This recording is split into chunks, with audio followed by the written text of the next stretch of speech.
Guys, aming love shout out po. Nandito po tayo sa aking kunting maliit po na sakahan. Ito yung gulay namin, no, na inaalagaan ko ngayon. Kapag wala tayong eksplorasyon, dito po tayo. Meron po akong si auntie yung nag-aalaga po dito. Ipapakita ko lang sa inyo po. Yun po yung mga palya natin dito, guys. Napakaganda.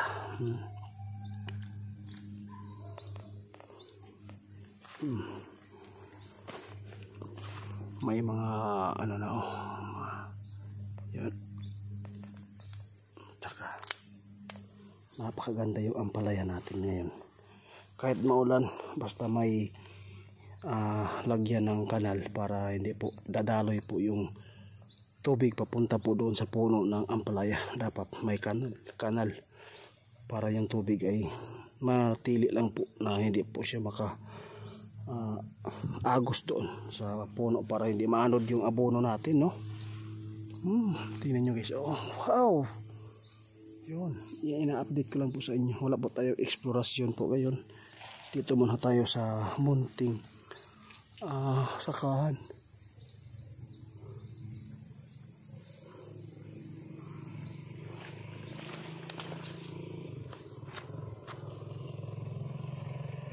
Yan. Ito mga gulayan ko dito, guys.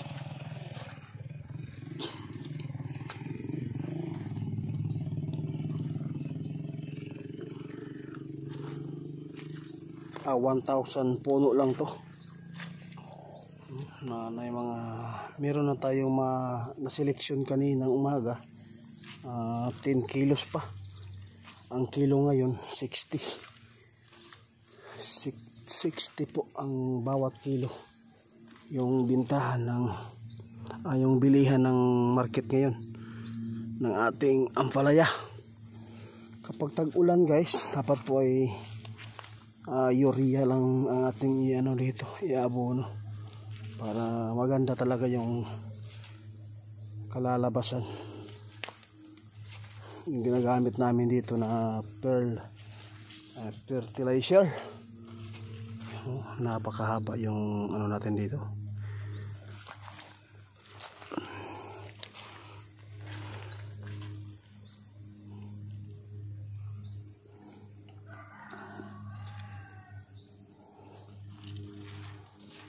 Okay. Kasi yung sahod ng ating sa YouTube, isang buwan, hindi po magkakasya lang po sa atin yan kung hindi tayo maghanap ng ibang diskarte sa buhay para po may magagastos tayo araw-araw. Kapag namumunga to, guys, parang nasa 200 bawat harvest natin 200 kilos kapag nakaboom na to.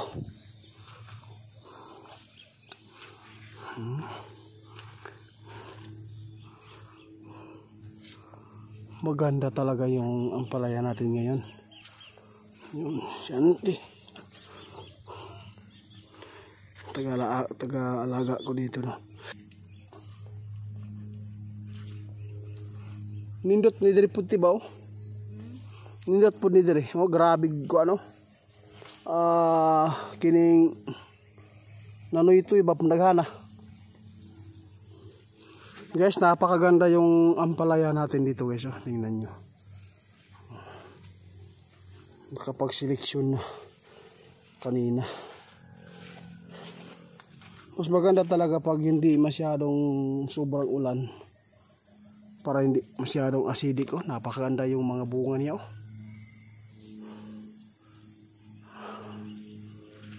Ito kapag pangkain mo lang ito, hindi mo talaga maubos ito kasi sa isang linggo, guys, 2 beses ka mag-harvest. Napakataba dito at saka napakalinis, katulad sa park na ninyo na may nag-aalaga din doon. Ayun naman dito may nag-aalaga din.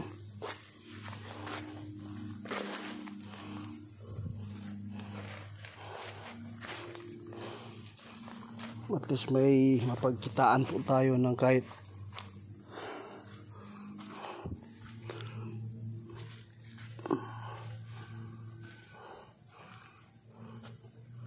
kung magtatanim kayo ng ampalaya doon sa lahat po ng mga followers natin, no? Pwede kayong magpaturo sa atin kung paano gagawin po yung mga pagtatanim po ng ampalaya.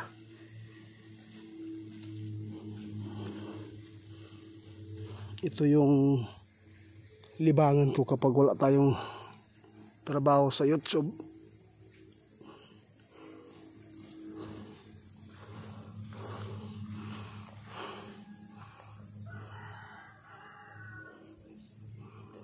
Sinusurvey ko lang ngayon dito kung anong kulang para maibigay po natin yung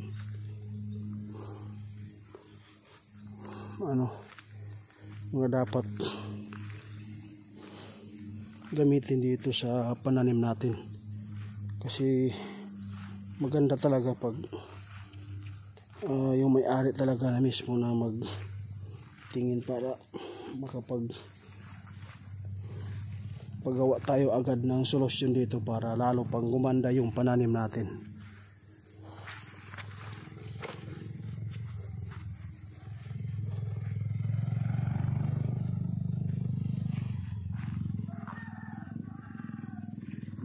Tingnan nyo guys, ang similyan to, no, yung seeds natin na tinanim. Ito yung ampalaya natin ay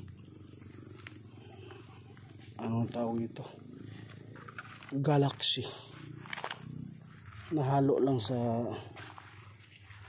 Condor.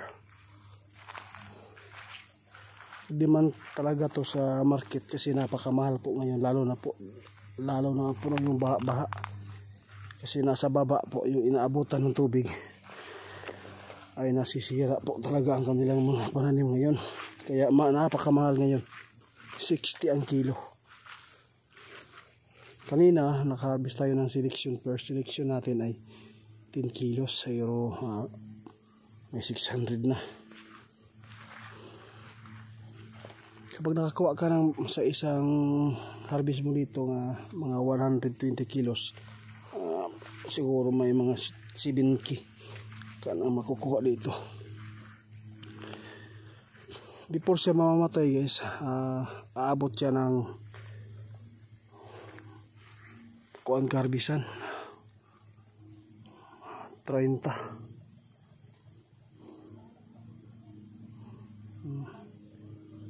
Tiyan naman ko doon ng mais para at least may maluluto tayong mais kapag namamunga na ito.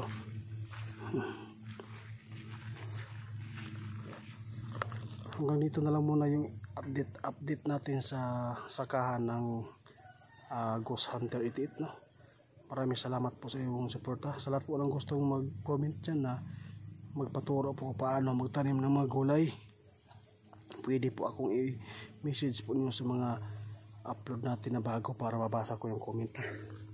Hanggang dito na lang muna guys, mag-ingat po tayong lahat. Ipinakita ko na po yung trabaho ni Ghost Hunter 88. Ito po talaga yung trabaho ko, farmer, magsasaka. Kapag walang farmer, walang makakain yung mga tao. Kaya mahalaga yung farmers at saka mahalagang mamahalin ninyo. Huwag natin maliitin po yung mga farmers, kasi libo-libo, milyon-milyon pinapakain namin. Proud po kami na maging farmers kami, dahil kung walang farmers, wala tayong makakain. Salamat po sa inyo guys.